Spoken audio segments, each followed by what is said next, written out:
Hello and welcome to our very first Session Zero for our brand new Tales from Elsewhere Sanctuary.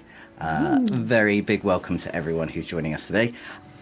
If you don't know who I am, my name is Nate. I'm not the usual GM of these adventures, but for the next 20 episodes, I will now be the GM for this tales that will be going on from January roundabout to the end of May. So I hope you'll all enjoy this. We're gonna start off with Session Zero. It's going to be a little bit different from most Session Zeros. We are obviously going to introduce all the characters, but there'll be a tiny little bit of RP to sort of get everyone to where I need them to be for Session 1.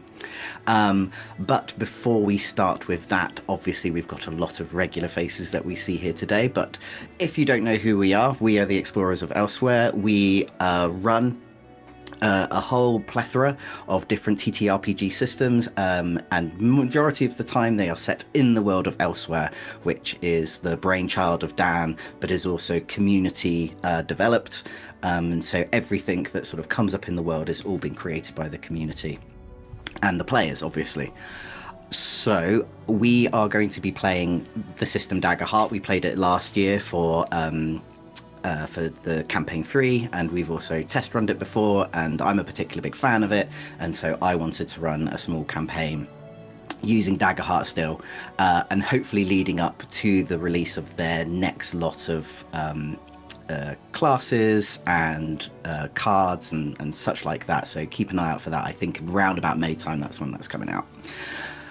So yes, if you're liking this, subscribe to us, like the video, hit the notification button, and if you are watching this as a member, thank you so much. We really, really appreciate it. But if you're not watching this as a member, just to let you know that episodes will come out a week early for members. So if you particularly like this episode and want to know what's going to happen in the next episode, it is more than likely that it's already been released for members. So if you've got a spare couple of quid to spend, and that's not only YouTube, that's on Patreon as well.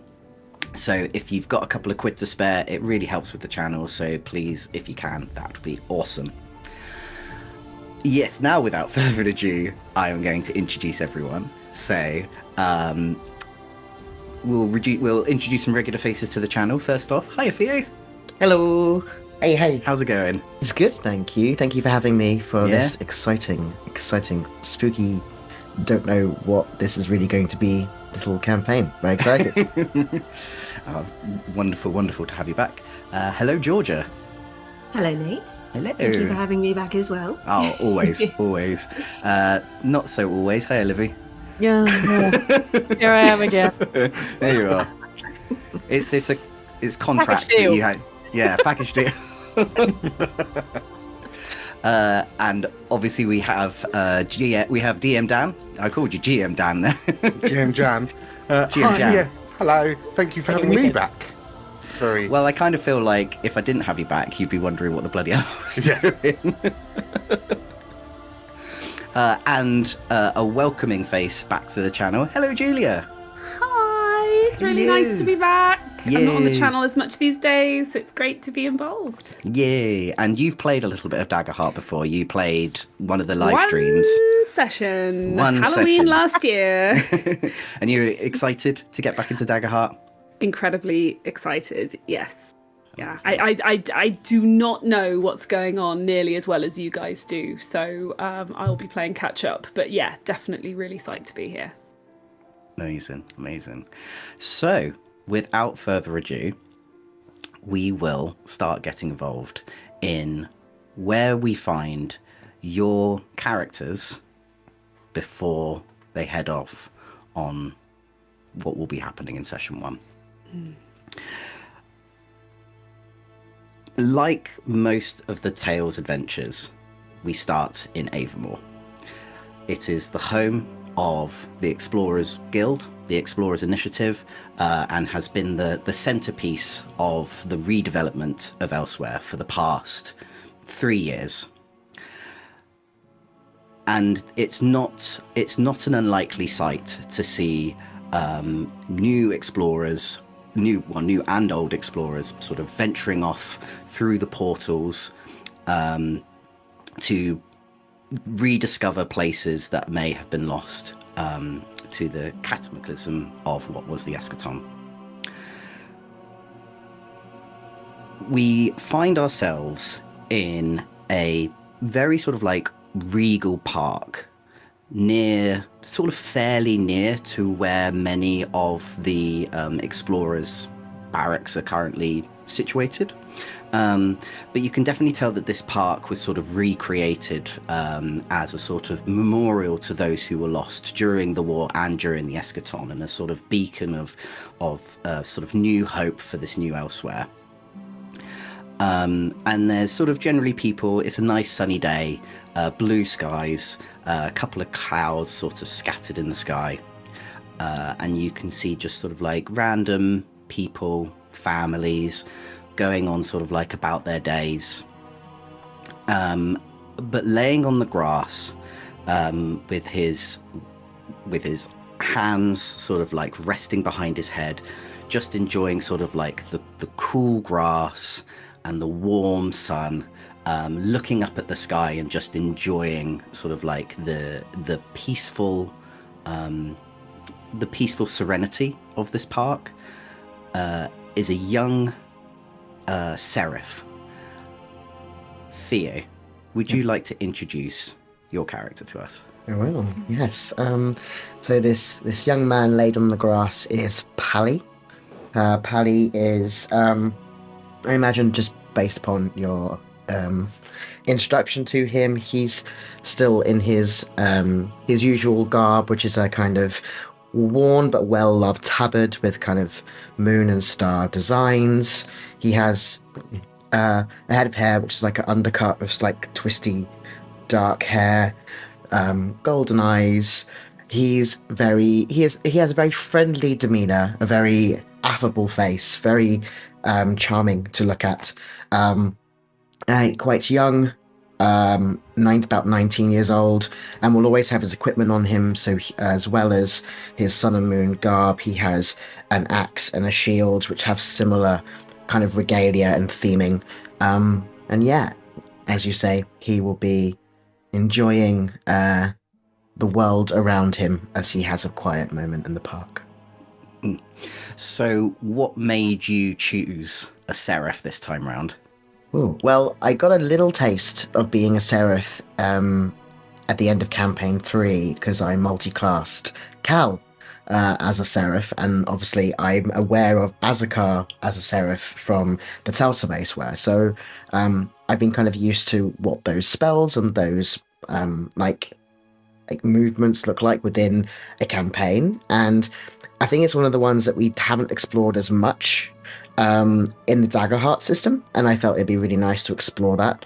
And yeah, I think there's a lot to play with. I think there's a lot of options that you can do to kind of, because it is very similar to a paladin and a cleric in D&D, but you can feel like you can flavor it however you want, and that's kind of the route I'm going with. So yeah, it was a very exciting, it was very easy to choose. I was like, this is kind of what I want to do. I'm going to play into that. And you're also playing a Wolfkin I this time am. round. I really loved Vanya when we did Tales. And it's not really one of the races I know much about. So it was a kind of a good excuse to learn more about who they are and what they do, and like try to see what kind of character I would build from that as well. So what history are you happy telling us about Pally? And So Pally is a soldier in the War of Dragons, but he's been in as a soldier. He wasn't in the war for very long because of his age, so he kind of snuck in at the last minute. Very much wanted the experience, wanted to be involved, but was basically told no at every turn. So he is a soldier boy. That is kind of all he knows. So working as an explorer now, which is what he's doing, is kind of a new direction for him. And yeah, just has lots of baggage and a bit of a chip of his shoulder regarding the war, which we will definitely get into, I'm sure. But yeah, likes a bit of a golden retriever. He likes to help people. It felt that was a good fit that he would become an explorer afterwards, after the eschaton, and very keen to help. But yeah, that's all I'm going to say for now. Because I mean, he definitely seems like quite different from, especially like the two characters that you've played in Daggerheart so far. So obviously Cal, and probably more different from Cal. Yes. And then very much slightly from Cooper as well. Yeah, Cooper, the little criminal rat man, and Cal, the kind of like, I'm trying to think of the word now. Like, I don't know. Stoic. Not stoic's the word, but also like he was kind of done with following orders. He was just he just didn't really know who he was anymore, so he was just like, sure, whatever. Very like the word is definitely gone. I will remember it later, but it's like just following on autopilot, where like Pally resigned is probably the closest to the word I'm looking for, but Pally is very the opposite. He feels like he actively engages, and the same with Cooper. Like Cooper will do anything to get out of something he needs to do, as we've seen through campaign 3, where I feel Pally is he's very straightforward. He just wants to help. He will do what he can to help. So it is very fun. I also played, I think, if anything, he's more similar to the wizard I played in the first Tales story we did, which was Twig, who was the goblin, very eager professor, who, bless him, did not have a good time in his Tales. But yeah, it's more that vibe, just very, very much with Pally. He's a golden retriever, basically. So he will doggedly do what he can to support the party. That is the plan. And is there any inspiration that you took for Pally, or is it very much just like, I've never played a character like this yet, I want to play one now? Is there any inspiration at all? I would say... like in home games, I've more leaned into this archetype. This like right. Good boy wants to, like the good boy who's like the more straight character in the group. But I've been trying on like stream to play more in different characters, so it's been quite nice to step back a bit into the roots and then explore what I've learned in actual play to make an interesting character from that archetype. Awesome. Well, welcome, Pally. Welcome to the team. Pally, as you are lying on this grass, sort of just like embracing the feeling of not the limited nature in Avamore, but definitely sort of like the more sort of like nicer, sort of like naturey parts of Avamore. You suddenly feel like a sort of shadow appear over you as this sort of large dragon scent sort of figure sort of like peers down at you. This dragon scent is no one new. You know him fairly well. He is actually one of the priests from the Renengar shrine, very close by. A dragon scent who you know by Nevarius. Okay. He's a very elderly sort of dragon scent. His walking is very slow, but you know that he's been through a lot. He has sort of like grayish white scales that sort of go all over his face, a sort of like feathery beard.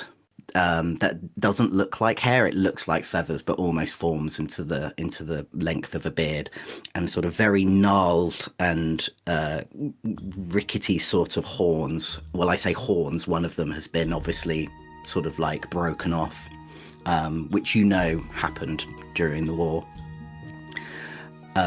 And he sort of looks down at you, and you're not feeling any need to sort of like rear yourself up or anything. You know that Nevarius is pretty chilled. He's pretty chilled guy. And he looks down at you and he's just like, Brother Pally, oh, there you are. Oh, hello Nevarius. How are you? Are you well? I'm very well, thank you. You in a beautiful day, is it not? Very beautiful, yes. Enjoying the sun. Yes. Renengar has blessed us today. I do say that this visit to you, I thought I'd find you here. This visit is not just one of pleasantries, I'm afraid. I've had word from an old friend, and he is requiring some explorers to go and help him in the town of Foulstrum. Have you heard of it? No, not at all. I think Pally will start getting up. The business means that he needs to get off of the ground, so he will, minding Nefarious, he'll get up. Well, what do I need to know? Please fill me in. I'm happy to help. Oh, well, Foulstrum have been having some troubles fairly recently. I don't know many of the details myself, but he did request that I send one of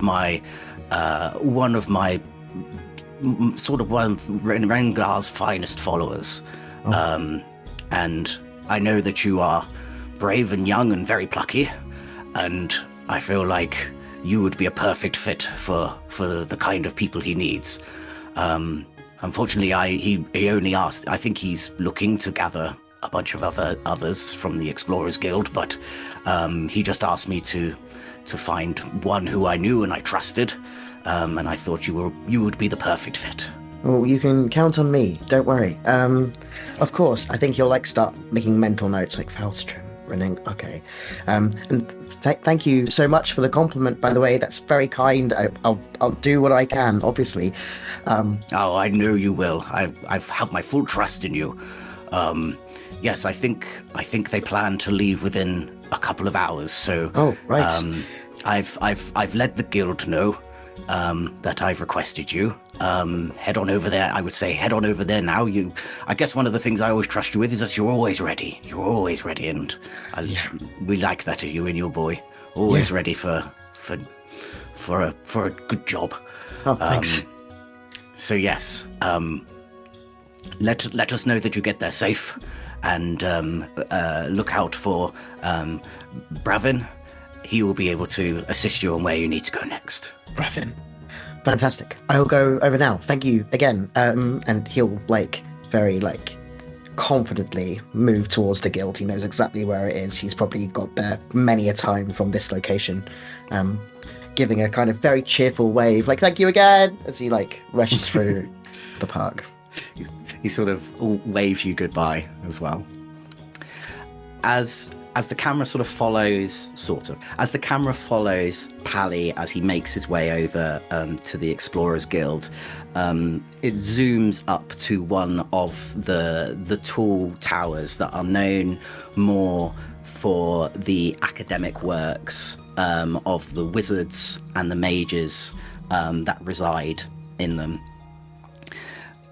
We zoom in and go high up one of its towering staircases until we hit a room where a Lorivar wizard is busy at work, sort of rummaging through books.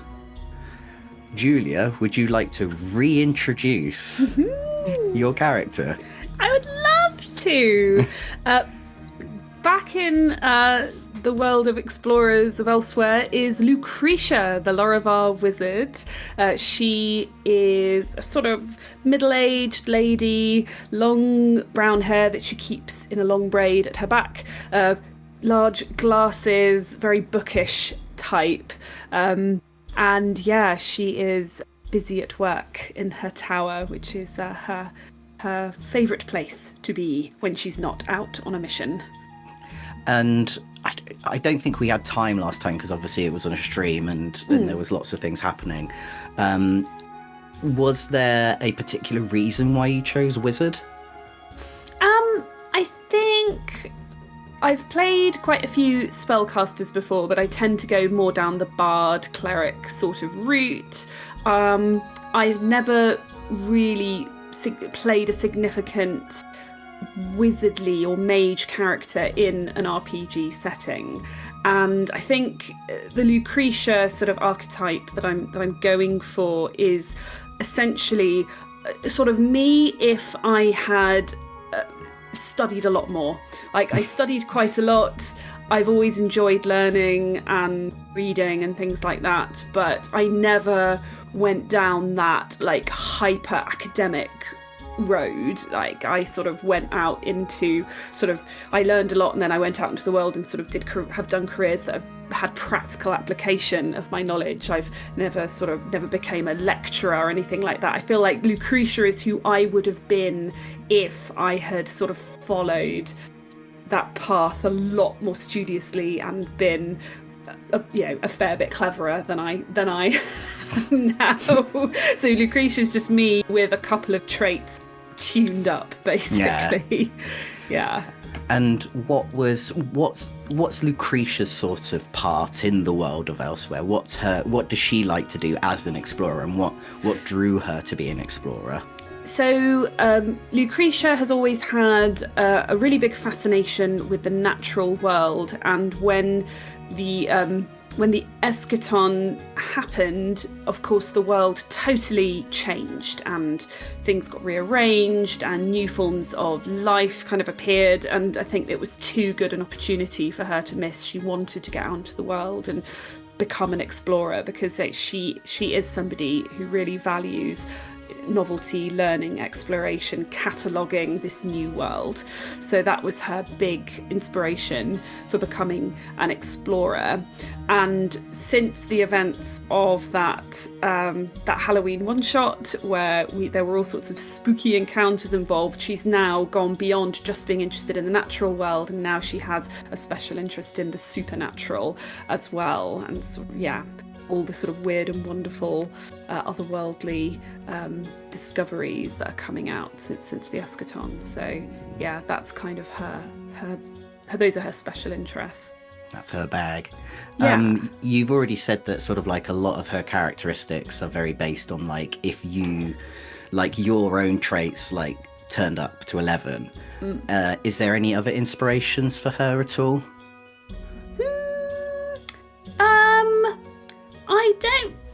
Not particularly. When I role play Lucretia, I'm basically being Emma Thompson. It is Emma Thompson as a wizard, basically. I think. Basically, that is it. Yes. And from the very little that you remember, what are you excited about playing Daggerheart again? Oh gosh. I don't think I rolled a single fear in that one shot, so I think I've got this nailed. I think it's going to go really, really well. I came away from that game going, don't know what you guys are on about, this is easy. So, I think I've just got the knack. That's what I'm most excited about. No, genuinely. I think I really like the sort of freedom to be creative in the gameplay of Daggerheart, and I want to sort of explore that a bit more in this series. So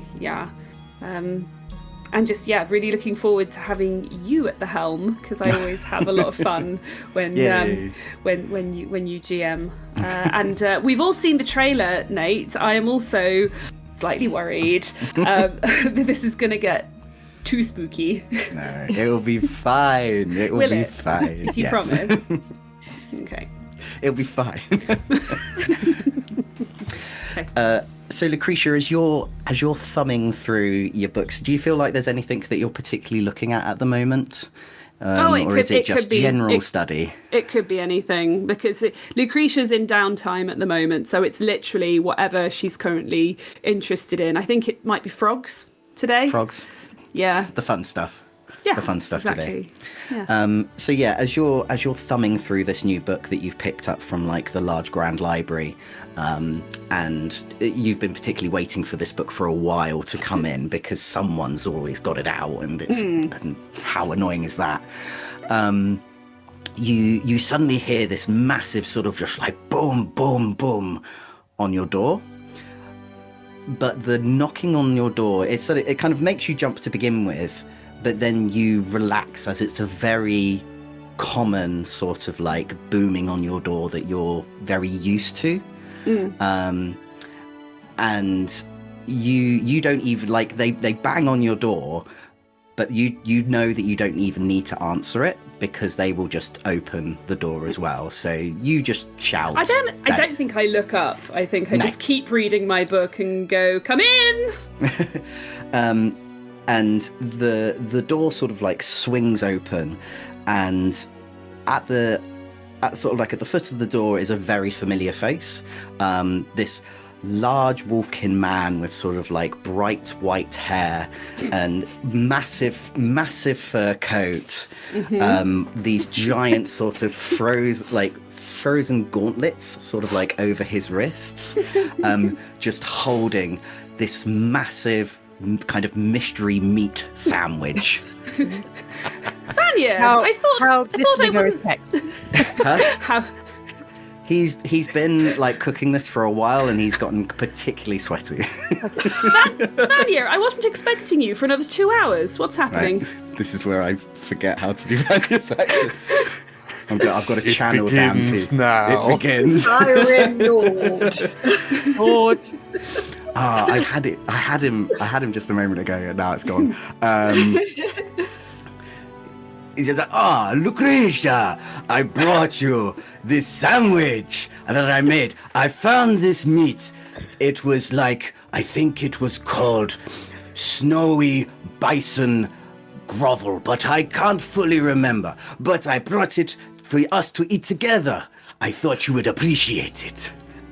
It looks wonderful, and my goodness, that smell. Thank you, Vanya. This is a wonderful surprise. I see you can smell the extra vinegar chili that I put on it. I found that very recently. I found it round the back of the guild. I don't think they will miss it very often. Round the back of the guild? What? Yes, I found it in a bag. But it smelled okay, so I thought, why not? It wasn't round the bins, was it, Vanya? What do the bins look like again? I forget sometimes. You know, those large containers with. I mean, you can. You'll be surprised, Lucretia. Some people throw away some very good and edible stuff there. Was it sealed? Was the container for yes. chili vinegar yes. sealed? Okay, yes, I definitely we're probably checked that. fine. Okay, yes. Very well. Oh, and I've also got this for you as well. And he sort of puts the sandwich down, and he pulls out a letter, and it says, it seems that the guild wants you for something. I said that I would go with you, but apparently I've been already called to something else. So I've got to run away to that, I'm afraid. But maybe next time we can explore again together. Oh, certainly. And she gets up and walks across to him and takes the letter and opens it up. Yeah. As you read through the letter, it says you have been summoned to attend an explorer expedition in the town of Foulstrum. Please come ASAP. And you can see that it's been dated today. And it looks, and it's been sealed by, sort of like the mark of the High Mages. And so you do feel like this is fairly urgent. Oh, Vanya, it looks like our dinner may have to wait, I'm afraid. I'm needed at once. Oh, I'll wrap it up. We can have it later. I'm sure you won't be long. We'll see. You're welcome to stay. You know your way around the tower. Let yourself out whenever you need to. But we should meet again once I'm back. I've got to run off myself. Apparently, me and the guys we've got a very big adventure to go to. And as he says that, you suddenly hear this massive rumbling as you just hear it go off into the sky. Both of you run to your closest window as you see one of the mage towers just flies off into the sky. And he goes, "Oh, they left without me!"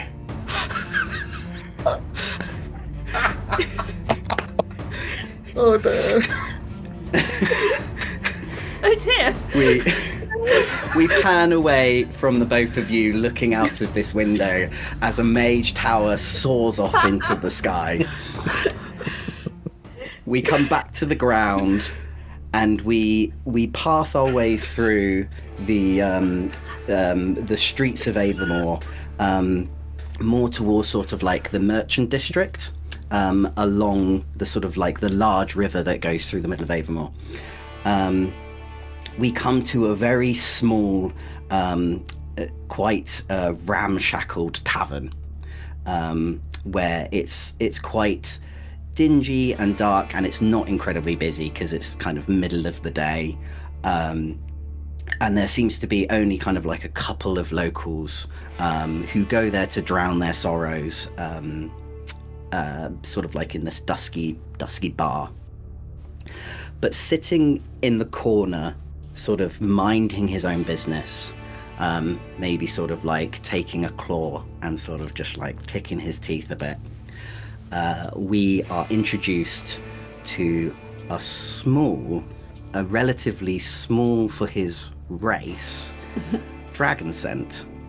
Livy, would you like to introduce your character? So yeah, I mean, at the corner of this bar or this establishment, you see the smallest dragon scent that you have ever seen. He is just shy of 5 foot. He wears a sort of a cowboy hat all the way down to his sort of, he's got little thick eyebrows under there, and this is Beauregard Flint. He is a interesting little man, to say the least. He looks a little out of sorts in the current establishment. I mean, he is wearing what can only be described as a sort of frontier-esque outfit. He has on sort of leather, like sort of leathery, sort of rugged trousers. He has a little vest on, and he's got some interesting looking sort of wraps around himself, which have little sort of glowing cartridges all the way around. And yeah, he's a funny little guy. Funny little guy. So you've taken on you've played a dragon scent once, which was a little bit taller than Beauregard. A little bit taller, a little bit more curvy. A little bit more mummy. A little bit more mummy. Yeah, I mean, if you're not new to the channel, I think everyone knows the 2 character types that I have, which is domineering mummy or ratty little boy, or Abe. Where does Rayru fall into that then? He's a ratty little boy. Oh yeah, she is a ratty little Surely boy. Abe was mummy. Yeah. Abe was mummy. Yeah, Abe was No, he was mummy. baby girl. He was baby girl. There we go. So this definitely falls under small ratty. And yeah, I'm excited. I think he's going to be... I've had the idea of Beauregard for a long time. Because you almost brought Beauregard into campaign 3. I almost brought Beauregard into campaign 3. And Dan's like, yeah, she did. She really, And how really did. campaign 3 would have been different if you had. A Cooper and Bo would have been the worst pairing. 2 little rats. 2 little rat men Two causing rat all men. the chaos. I mean, I'd love to see it. I'd love to see it, but also, yes. So, Yes, yeah, comment down below if you want to see that all dragon scent game all dragon all the time. all the time. Yeah, sorry, Livy. So yeah, and he's going to be quite an interesting character to play, I think, because he's a little bit more morally grey than a lot of my characters. I mean, I know Abe wasn't, the joy of the world, but He was just morally ambivalent. he was exactly. He just didn't. He lived his own life, but I don't think he ever sought trouble or infamy or anything. He just minded his own business. But I think Beauregard is a lot more, complex. Because what is Beauregard's shtick? What is his history? Where does he land in the world of Elsewhere? So without revealing too much about his character type, I mean, he is an explorer of sorts. He has a side hustle, which is more of a main hustle, which he is a bounty hunter, and a man who likes or is paid to find people, potentially dead or alive. And he took that on from the war, in which he was employed in the war to find deserters and other double agents and other people. So he's very much, if he's getting paid to do it, he doesn't mind finding people and putting them places. Sometimes to other people, sometimes in the ground. Who knows? And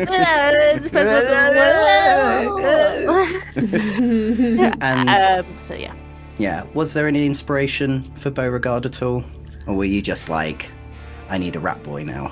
One, just enjoy little chaotic guys in general. Two, I really like cowboys. Fair. And that kind of stuff. And actually, like, one of the when we were reading when the Daggerheart rule set came out, and they had #Frontierland, I forgot what it's called. I was like, man, I want to play in that land so bad. So I just made this guy, and then I was just like, well, no one's going to run the campaign, so I just have to stick him where Gonna stick him where I can. But I love all that kind of that aesthetic and all that kind of stuff, and Way nice. So, Bo, as you're sitting in this corner, no one is actually paying you any mind. It is true that you do stick out quite a bit, but it's obvious that sort of like the people who are sitting at the bar, they are there for sort of like their own selfish intentions. They just are there to drink and not really pay any mind to anyone else who's there. That's why he's there. You catch the eye of the barman, who sort of like looks over to you, and he just sort of like tilts his head and sort of flicks it back to a door behind the bar. You don't ask any questions. You've never been in this establishment before, but this is not a new environment, basically. This is nothing new to you. You've been in situations like this before. So you get up and you sort of head towards this door, and you're led into just like this tiny little box room.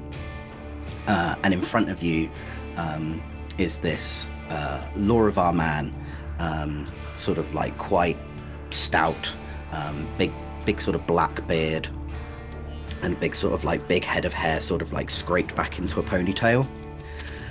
And he goes and he looks at you, and you've never met this guy before, but you know that this is the chap that you're meant to be meeting up with. And he looks up at you and he goes, bloody hell, they weren't kidding to say that you were short. Blimey. No offense. It's just an observation. Well, my daddy always said it's not to do with the size of the man, it's to do with the size of the heart. And he points at his heart, but then also the pistol on his belt.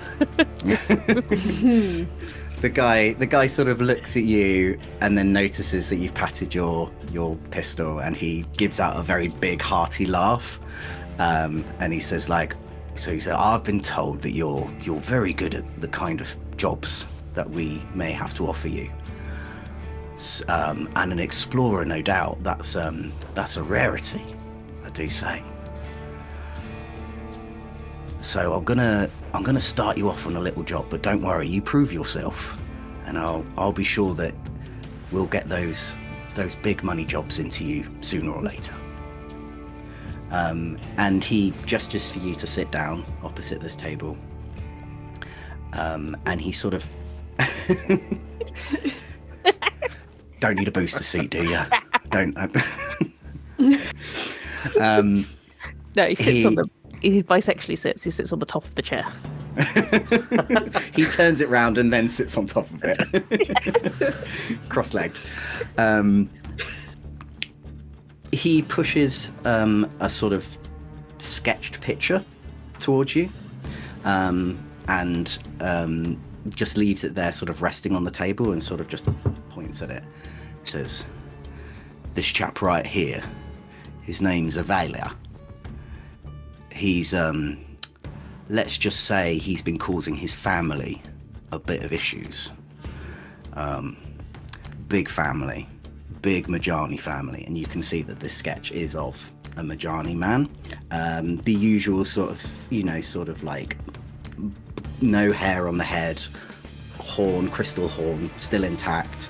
But you can tell that this is a fairly young guy, with just sort of like greyish sort of white stubble on his face, sort of like fairly sort of common for this young guy, and a very sort of like determined look.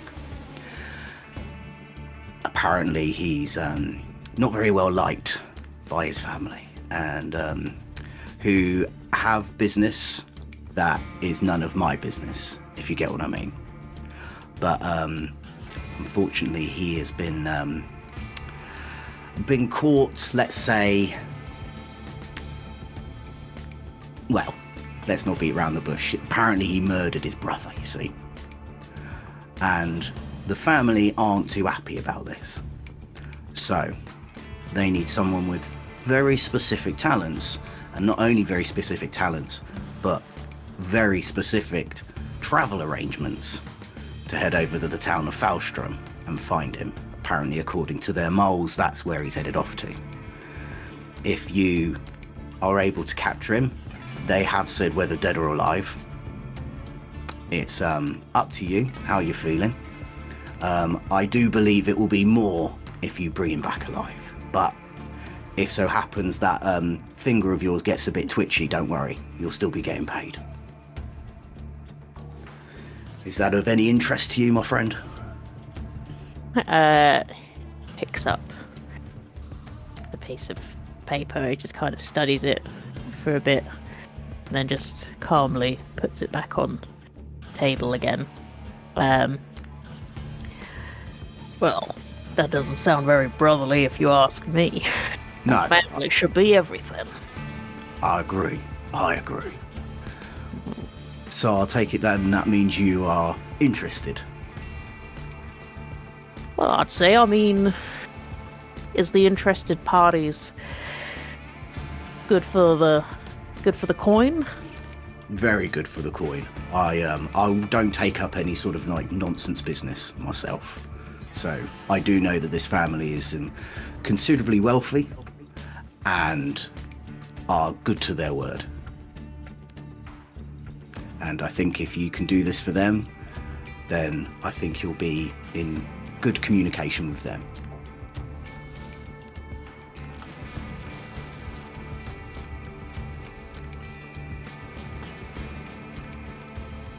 Is there any upfront ruminations? Unfortunately not, I'm afraid. But that is because time is of the essence. But you can have my word, and I know that we've only known each other for the past 5 minutes. But trust me, I'll be able to give you a lot of good jobs if you're able to do this one for me. Well,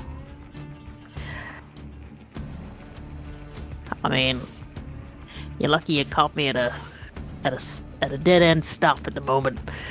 And he just kind of rolls up this little bit of parchment. This is like, so, town of Foulstrum. It's quite far away on foot, but I know that you've got access to them portals. So, I think they need you to go ASAP, if you can find any of your little expeditions that you can go on.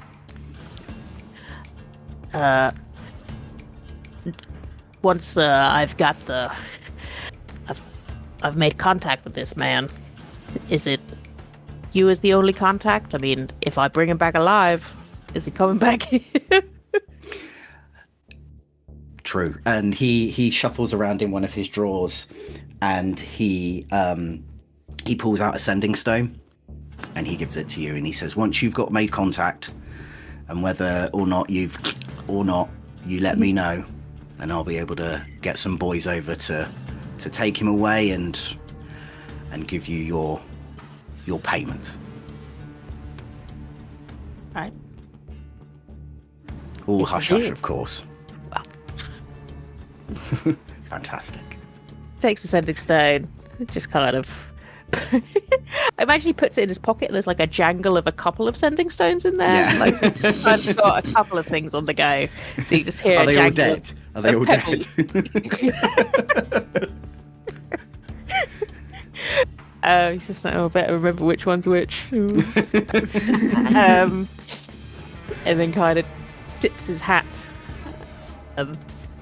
Just gives him the, and then leaves back out the bar door again. As you walk out of the bar, you don't stop to sort of like catch the eye of the barman or anything. You just walk straight out into the streets of Avonmore and start making your way back to the Explorers Guild to see if there's anything that might be going on in the town of Foulstrum, where you can get a nice, easy, undetected portal. Mm-hmm. As we then follow your gaze over to the Explorers Guild, we find ourselves outside the mess hall. The large sort of like ruckus of different types of explorers coming and going, kind of shouting at each other, bravado, one-upping everyone, can be heard through sort of like, even with these large wooden doors, can be heard coming out and reverberating into the courtyard. But sort of sitting out on like this walled area is this rather large wolfkin man, just kind of sitting there, maybe sort of like peeling an apple, and sort of preparing that for him to eat. Dan, would you like to introduce us to your character? Yeah, absolutely. So I am playing Mirden, who's a somewhat older, dark-skinned wolfkin man. He's kind of somewhere in his mid-50s. The age, like his age, his experience, is easily kind of identifiable through the sort of like the frown wrinkles on his forehead, the grey through his rather full beard, and his now like completely balded head.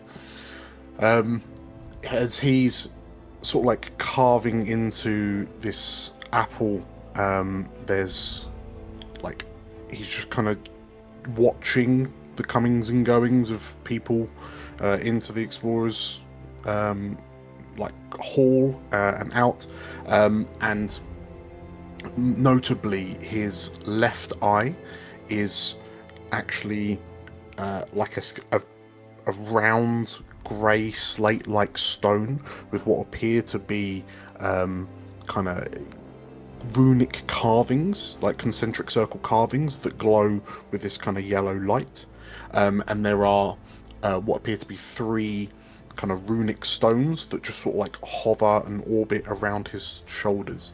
He's wearing kind of very utilitarian furs and hide armor.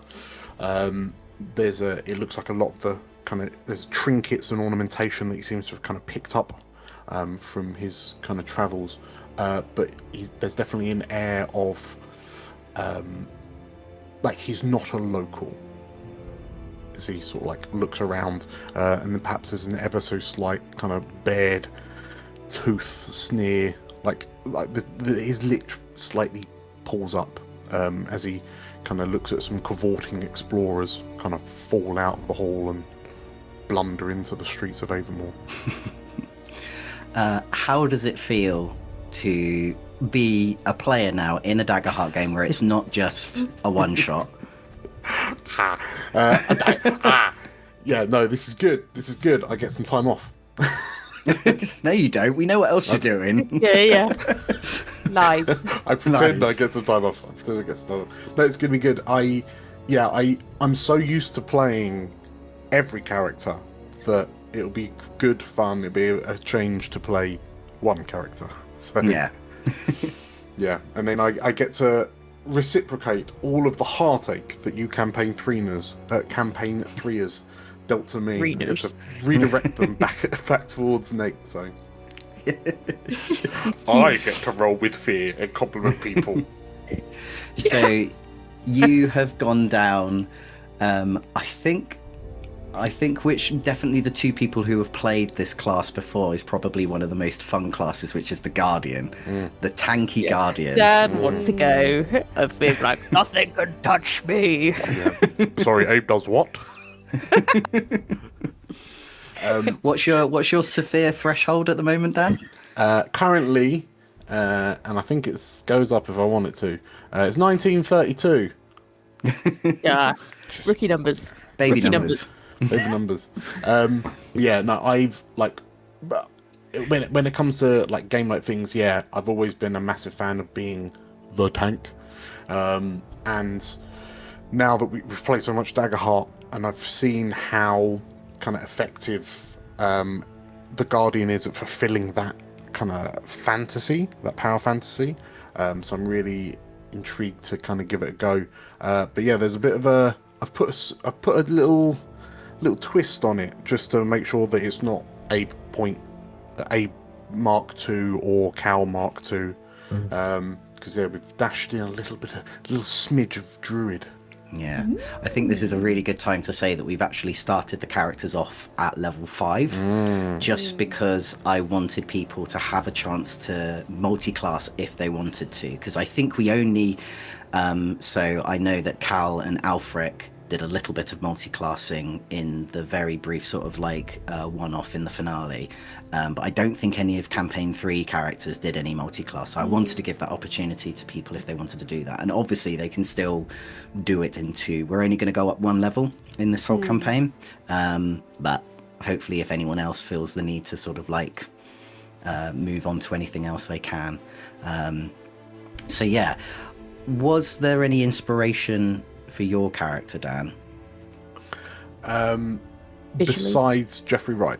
Yeah, besides Jeffrey Wright. Besides Jeffrey Wright. And we have been calling him Jeffrey for most of the time, Dan. Yeah, I really apologise if I call him Jeffrey by mistake in the first couple of hours. There He's was the about Jeffrey of our hearts. there was about 5 minutes where I didn't know what the character was called and genuinely thought his name was Jeffrey. We were calling him And no Jeffrey. one It corrected me was for about a for a minute while. until I realised it was a joke. I assumed it was Jeffrey for about 3 weeks. So, well, I'm being real careful not to say Jeffrey now. So the inspiration for Mirrodin, so like the character that is Mirrodin, partially stems from the fact that I've acknowledged that when I am able to throw off the shackles of GMship and like play a character, I tend to default into like deliberately or kind of consequentially comedic characters, or sort of like light-hearted characters, ones that I can quote unquote like have fun with.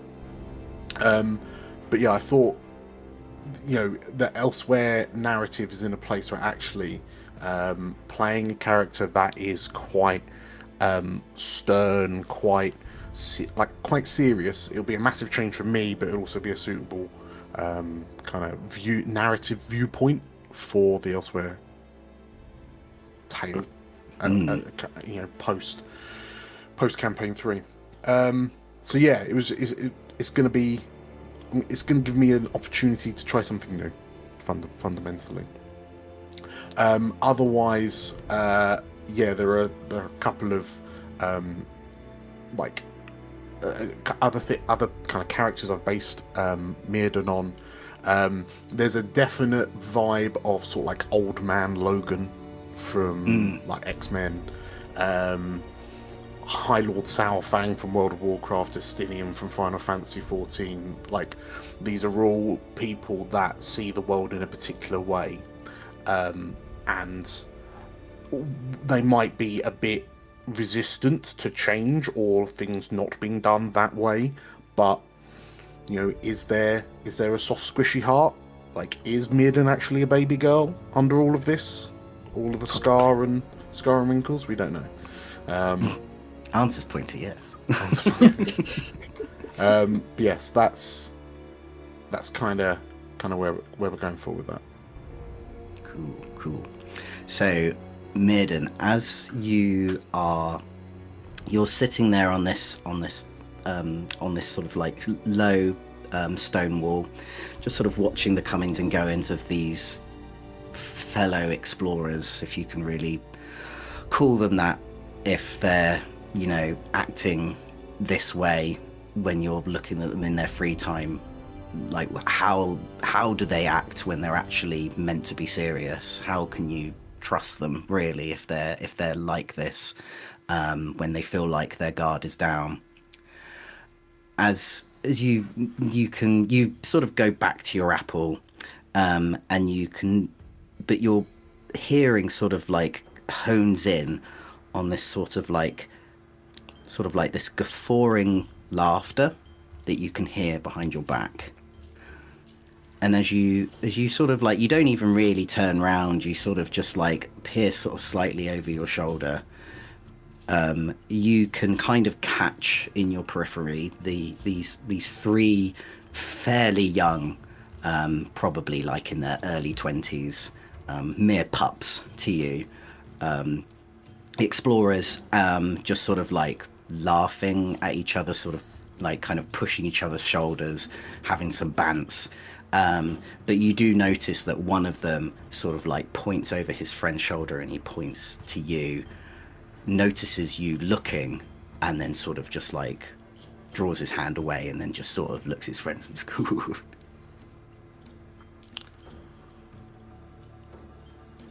Is there a joke that you want to share with me, boy? Oh, what did you say? I hop down from the wall, sort of like walk round to an area that's easier to sort of like swing a leg over. You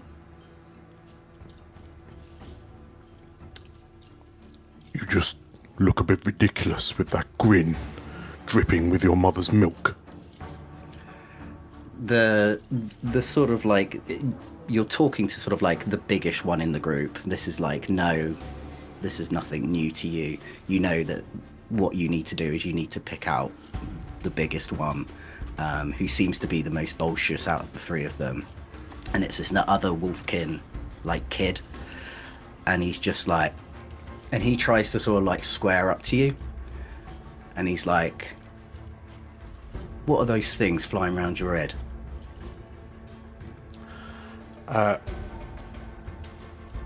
Mirden kind of looks kind of casually up to these kind of orbiting, like hovering runestones. Well, they're not toys, so I don't know why they'd interest you. How come they let old fossils like you in the guild?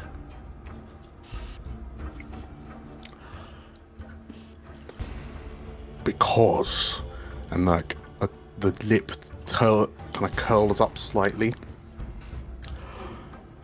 Someone still has to show whelks like you how things should be done. I already know how things are done around here. And he sort of like, he's a little bit now annoyed about you sort of talking to him like that, and he gets right up in your face. He's like, what the fuck is wrong with your eye as well? Can you bloody see out of that?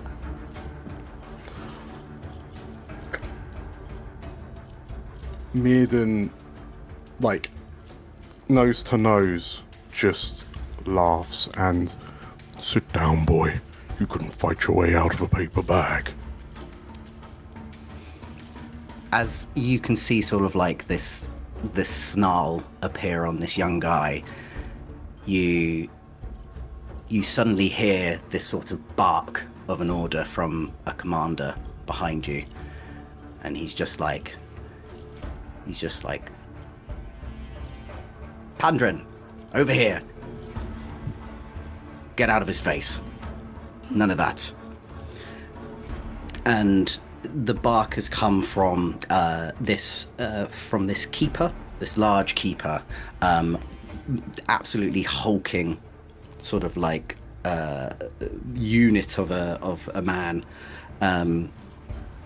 sort of very, very well sort of like shaven around the face, sort of like a very well kept beard, and sort of like screamed out hair, sort of like very short to the sides. It's very unusual for a keeper to be sort of like that, sort of like well presented, but it's obvious that he takes very much pride in looking as sort of like as militant as possible. And he walks up to the four of you, and I've forgotten what I called the little wolfkin, the young wolfkin guy is Pandren. The Pandren sort of just like looks at you and just sort of snarls, and he's just like doesn't say anything. He's obviously like lost for words on what to kind of say, and he knows that his anger's going to get the better of him, but it's obvious that he's just looking for a fight.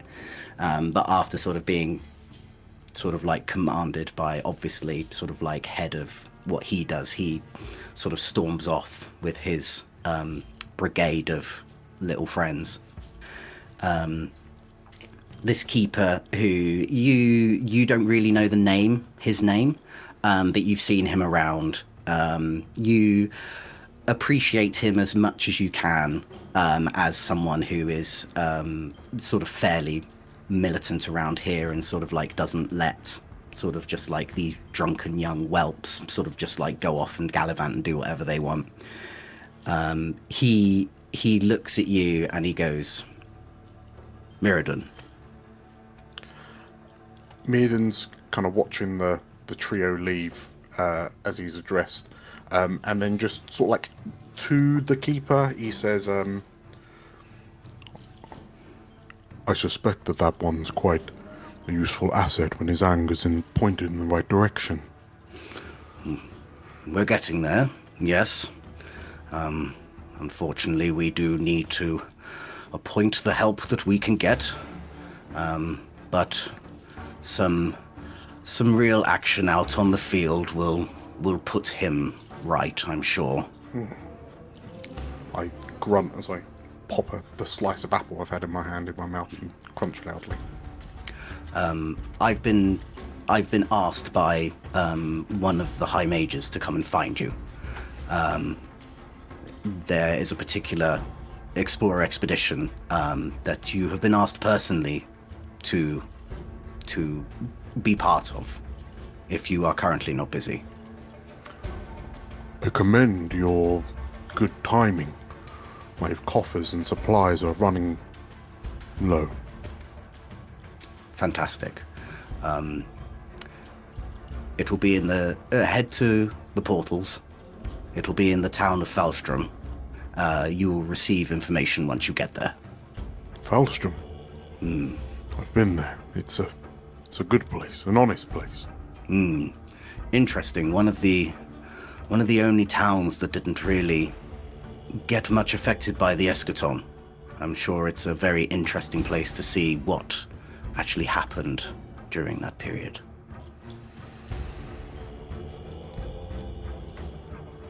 Mirrodin takes there's a big inhale at the mention of the word eschaton, and if we were all so lucky.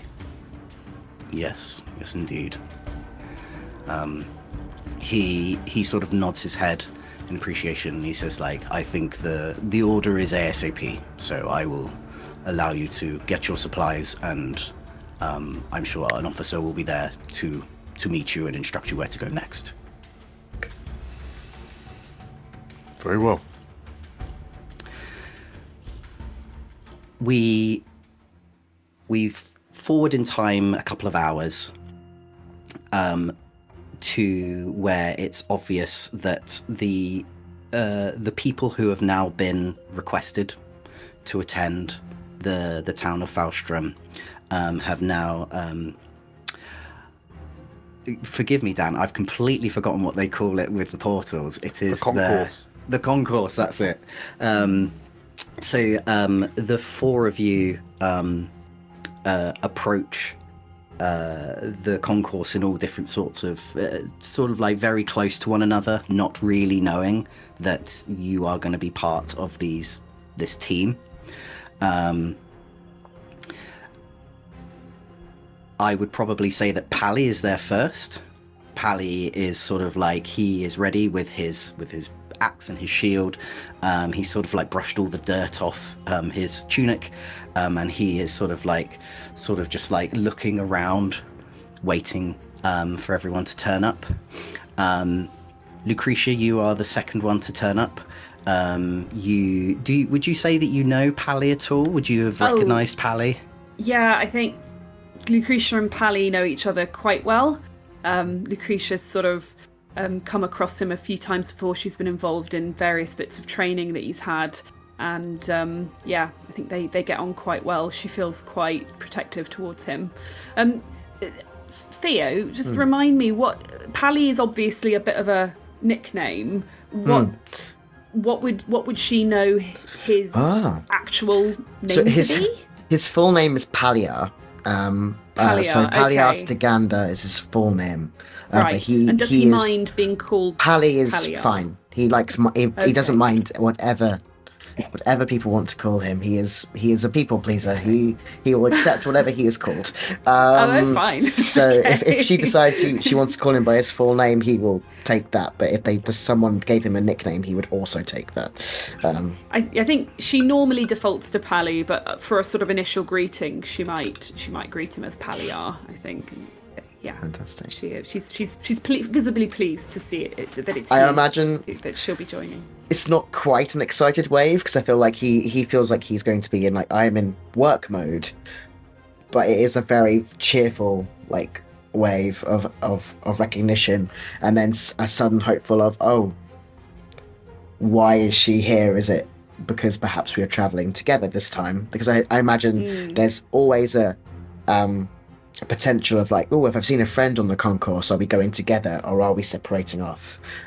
So it could be a kind of, at first, a wave of greeting, and then are we hovering? Are we going in the same place? What's happening? So yeah. As Pally, as you notice sort of like Lucretia, and then at the same time, obviously Lucretia noticing Pally, you're both waving to each other. Murden, you see these two standing sort of close to the portal, sort of waving excitedly at each other. How do you feel? Would you know these two, and how do you feel about them sort of waving excitedly at each other like little children about to go on a school trip? I think there's an almost like internal kind of sigh of resignation, but I mean, this is what all explorers are like, right? So I've kind of, I think Mirden's now kind of just accepted that when he does do the occasional kind of job for the explorers, that this just comes with the territory. And as you sort of just look at them and go, here we go again, sort of feeling. Bo, you are sort of just hiding out in the shadows of the concourse, looking at the portal that you know that leads to Foulstrum. As you see these, you know that these three are explorers, you've seen them around. And it definitely looks like that some sort of expedition is starting to develop. And you walk over very confidently, as if you have been also asked to be on this very important mission. Yeah, I think he just walks straight up, and as he's walking up, he's got like big smile on his face, but at the same time, he's just kind of clocking to see if these guys are going to ask any questions. He's just kind of like, okay, we got big young guy, probably like super nice, probably, he'll be fine. Like, old grumpy man, fine. Only one that gives him a little bit of concern is a sort of studious-looking wizard that might be much more likely to. So he comes straight over to her first. He's like, "Oh, my dear, my dear, my dear! How lucky I am to be in such a beautiful presence of such a beautiful lady." Kicks her hand. Gives her a kiss. She immediately extricates the hand and says, "Oh, if it isn't the famous Beauregard." Oh, you've heard me! Of course I have. Are you joining us on this little expedition? Oh, absolutely. I've been asked specially to come along. Oh, who was that? I need who my asked? Expertise. Yes. Who asked specifically? Well, who asked you? I just show him my letter, which is, has the seal and everything on it. Yes, it's I from the got my top. own letter, but I can't. He takes out the just a piece of paper.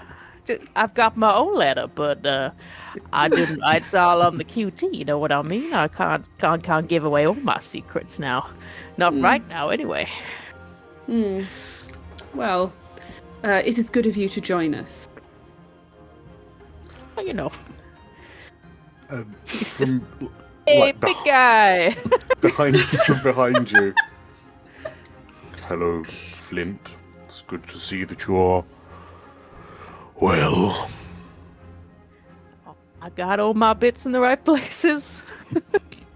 And well, it's great to see such a friendly face on the team. Mirden flashes back to the last time we did a score together, if you could call it that.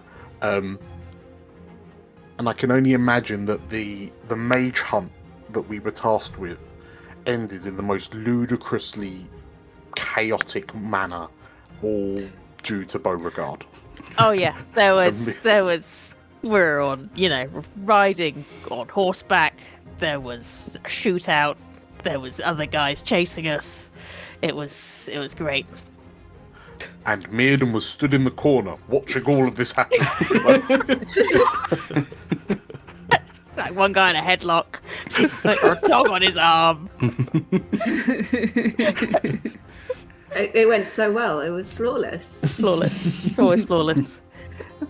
And I don't think we've met. And he turns to Pally. Oh, hi. Palia, or Pally, nice to meet you. For the record, I didn't get a letter. I was chosen by a priest, so letters, whatever. We're here. Oh, what a coincidence! It's So was I. A priest, you say? yeah. Interesting. Pleasure. He'll turn to Mirrodin. I think he will offer to shake your hand in a, like, he knows the creature. He'll probably offer to shake Beau's hand as well in a very formal but very kind offer of greeting.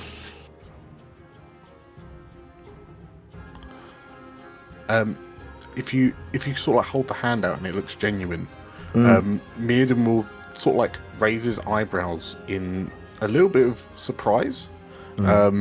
He's not used to the young'uns being respectful, and he then sort of nods and gives you a firm handshake. And Mirden Yidris, he says, and he looks to you, Pally, and he looks to you, Lucretia. I understand that the group of us are heading to Foulstrum. Yes. That's what we've been tasked to do. I think we've got someone waiting on the other side to give us a full debrief. Very well. Have you respectively gathered your supplies? Are you ready for the journey? Ready. As ready as one can be at such short notice, but yes. And as the four of you sort of like see one of the guards who sort of gestures himself, gestures a hand towards the portal that will take you to the town of Foulstrum, we pan the camera through the portal, and it it comes out into the sort of like this very sort of like large, well-populated town. People sort of walking around doing their usual things, shopping, working, chatting to one another. There doesn't seem to be anything out of the ordinary about this town at all. Our camera will pan sort of to the west and go off into the forest, or what the people of Foulstrum know as the West Valley Forest, where like a good number of people will do, sort of like gather wood for carpentry, for fuel, for so forth. But it's also like a very lustrous wood for hunting game, and also just collecting, foraging for berries, mushrooms, and such like that. And as we pan sort of like further into this forest, we come to like this very small, very humble sort of like ramshackle of a hut. And we sort of like, the camera sort of like lets itself in, and inside we see sort of like a relatively older man, sort of gathering firewood and sort of like placing it by the fire. A large owl sort of like sitting on one of the sides of this chair, sort of like around sort of like what is obviously like not a greatly built table, but the best that he could do. Georgia, would you like to introduce us to your character? Absolutely. This is Virgil. As you say, he is an older gentleman. He's quite wiry. I think he's quite weathered looking. He's missing most of his hair, but what he does have is white and kind of in like a little circle around his head. I think he tries to keep it quite neat, but he's in the woods. There's not much he can do. There's a little bit of moss in it. There's quite a lot of moss all over him, actually. It's quite clear that he's either made or like self-maintained his clothes. Made of moss. He's so resourceful. He's got like a mantle of greenery around his shoulders to keep him warm. He's got kind of Hessian clothes on. He's got sandals that he's made himself. And as he builds this fire, he is whistling cheerfully to himself. As Virgil's sort of like whistling cheerfully to himself, and he's sort of like prepping this fire ready to start some cooking, he is able to sort of like scratch some flint together and produce this fire. And as the glow of the light comes onto his face, you can tell the telltale signs of the red irises of a sanguivar. So you have taken mentioned he's a sanguivar. So you've taken on the sanguivar of this short campaign. It seems like since the sanguivar were introduced in campaign 2 that at least someone has to play a sanguivar. It's got to be there must always be a dragon scent. There must always be a sanguivar. yes. So you are, like, I guess 2 sort of questions. You're playing, what made you want to choose a sanguivar this time round? And also, you are playing a beastbound ranger.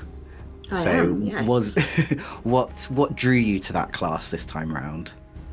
I took one look at Vinny in our elsewhere, and I said, I want that. I want what Livy's having. No, I was looking around at sort of classes I don't usually play in TTRPGs, in any of these kind of games. I'm usually drawn to magic users specifically. I've played magic users exclusively in this game so far. And I liked the idea of playing a ranger. I've never played a ranger before. And I think in Daggerheart at the moment, it's a choice between Beastbound and Wayfarer Ranger. Yeah. And just the idea of having a massive animal friend really appealed to me. And who is your massive animal friend? This is Brother Talons. He's a big softie, really.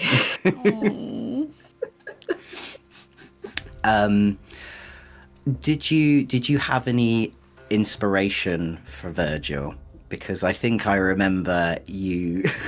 remember saying you in the chat that you just wanted to play a pathetic little man. I always want to play a pathetic little man. Playing pathetic little men. Powerful women and pathetic little men. Little man. That's how we do it. I think he's very much. The more I've thought about him and the more I've developed in my brain, he's very much based on Merlin. Right. From Disney's Sword of Stone and Radagast the Brown, which I hadn't conceptualized until someone mentioned it, and then I realized, oh yeah, no shit, I've just made Radagast. Old man in The wood. old classic. Old man in So, wood. yeah. Radagast. No.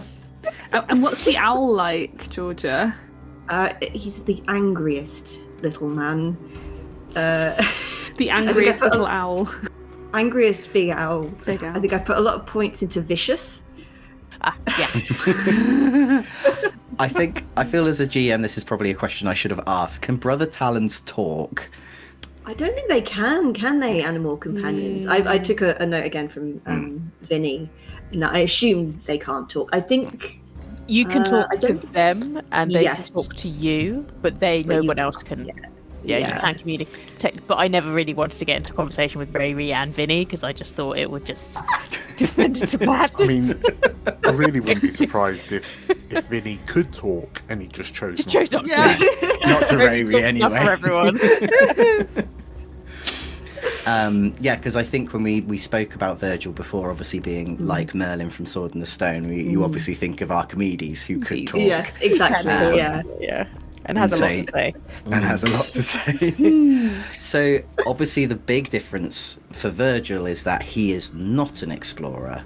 He he takes residence in the West Valley Forest, which is just obviously west of Foulstrum. Is there any particular reason why he is out there? Why he lives sort of like a hermit's life? Yes, he used to belong to a monastery back during the war. That was what he did. He worshipped Gogolden, one of the dragons, I believe the dragon of nature and renewal. Beasts. Yes. Beasts and wild things. Beasts in the wilderness. And once the Sanguivar goodness started happening, that wasn't so well liked in a monastery dedicated to a non-arcane god. So he ended up on his own, living quite happily in the trees and the forest.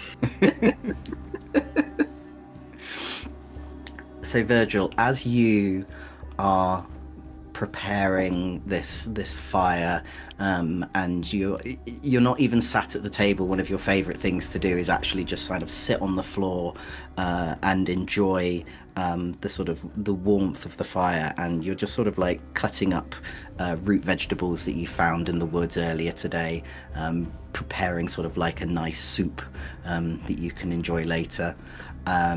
As you suddenly hear sort of like this sort of like rhythmic knocking on your door.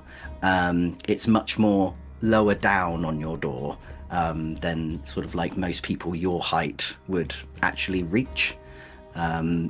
You can't kind of tell who it is from the knocking. Do you sort of like answer the door? Is Virgil someone who's kind of a little bit wary of visitors? I don't think so. I think most things that he should be wary of in a forest aren't going to be knocking on a door, as far as he's concerned. So I think he doesn't get up from the floor. He's come in, the door's open. As you hear the sort of like, you hear this sort of, so you've probably made this door yourself, and you know the little sort of tricks of it, of how to get There's it a reason open. he's sitting on the floor. It's because he can't do woodwork. Any chair that he's tried to make, it's collapsed. And it's almost like this door is just like a little bit too long, and it sort of scrapes along the cobblestone of this hut that you've made yourself. And you just see, as the light sort of brims in through the door frame, this little sort of Terran sprite that sort of just is just like pushing the door open. It's just like, like just this. give it a nudge. Just give a bit of a kick. And this little, well done. And as she sort of just like gets herself up and she sort of dusts herself down, she's just like, this Terran sprite, you do know, you've seen her a couple of times. She is, sorry, who was your dragon again? Gagolden? Gagolden.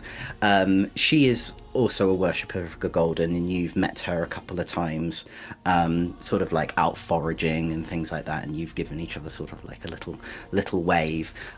You're not like a stranger to the town or anything. Like, people know you live out. Like, there's actually a couple of like little, almost in a way, hermit huts throughout the forest. Just due to the sort of like lush sort of foliage and the amount of fauna and creatures and nature that live in these forests is very tempting to a lot of people. And I guess also a sense that like Foulstrum have never treated you as an outsider for being a Sanguivar. They've never sort of forced you out into the forest, but you're just much more happier just living a very solitary life. But this little sort of like, she's sort of like a middle-aged Terran sprite. She sort of has like this sort of like pebble dashed freckles sort of like across her face, and you can see that sort of like her hair sort of almost bundles and then rustles like grit in a way. And she's just like, oh Virgil, I'm glad I caught you at home. I think I've tried to find you one time, and it took me a good day to find out where you were squirreling yourself away out in the woods. I go wandering all over. I know. I know this is very, very unusual, but you're needed in town, I'm afraid. Oh, whatever for? You see, it's Bravin, and you know Bravin as the mayor of the town. He's been taken sick with this illness that's going around. You see, have you heard what's been going on? Have I heard what's been going on? I'd let you decide. Have you heard what's been going on? And I can tell you. I imagine if he's often in the town, he's not a stranger to it. Then I imagine, yes, he's heard at least whispers. You would have heard some whispers about strange figures over like the last month or so appearing on the outskirts of the East Valley Forest. You very rarely go over that side. That side of the forest was probably the closest that Foulstrum got to the Eschaton. And while since it seems like, you know, it's settled down and it's sort of looking kind of normal, the forest has been absolutely ravaged with foliage and thorns, and it makes it quite sort of treacherous to try and get through. But it's very recent that you're hearing these whispers that figures have now started sort of like being seen within the forest, these sort of large, sort of tall shadows that no one's seen before since sort of like there, and it's caused sort of like the townspeople to be a little bit on edge. Mabella, who is the Terran sprite that you're talking to, she goes, I'm sure you've heard the rumors about these figures. They've been sending you know, some of the soldiers out, you know, some of the guards, to see what it's all about, and they come back different, almost withered. Oh, And that can't possibly be good. no, they've asked for explorers to come. They've asked. It's obviously serious because they've asked Avamore to come, because now Braven went out there, you see, and oh, it's, I don't know what they're doing, but obviously it's horrendous. You have been a healer yourself before, correct? Oh, yes, a little bit here and there. Well, I think we might need anything that we can get at the moment to see if we can at least, sort of get them stable again. Would you mind joining me in town? Maybe we can help them in a way. Certainly, my hands and brother talons are at your disposal. Oh, thank the gods! Thank you. Please, if you're not too busy, could we? I know that you look like you're just about to tuck into lunch. Would you like some stew? Maybe we can have some on the way if it's ready. Excellent idea. Yes. So as you hurriedly sort of like pack away your breads and your my little your travelling cauldron, your little travelling cop with the Tupperware lid on, and you stroll out the door with this small Terran sprite, and Brother Talon sort of like flows in behind you, and he can't talk, but you can just hear him go and just do like a huff as he follows you out.